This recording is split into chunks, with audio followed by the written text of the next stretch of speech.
Наглите температурни промени се причина за појава на вирози.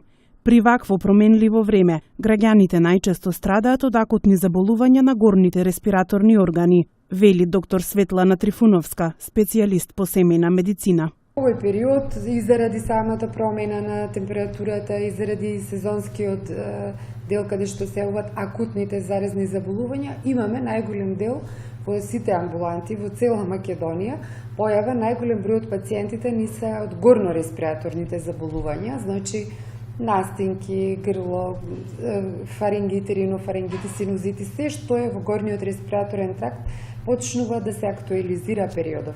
Многу помал дел од дека и долно-респираторните инфекти, односно повеќе имаме екзацербации, односно реемисии на хронична, обструктивна, некоја белодробна болест, астмата, исто така знае да бронхектазиите, да се потенцираат овој период. За да се заштитат од ваквите инфекции, пациентите треба да ги применуваат советите на матичните лекари. За заштита од горните и долните респираторни инфекции, што може да се направи, може да се припази како се, значи соодветно да се облекуваат пациентите, да се ги земаат хроничните пациенти својата терапија.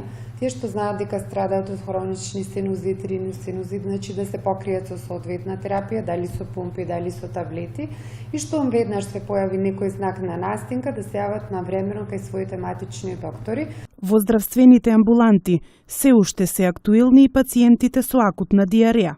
Доколку граѓаните се соочуваат со вакви стомачни тегоби, препорака од лекарите е да не се лекуваат на своја рака, туку веднаш да се јават кај своите матични доктори.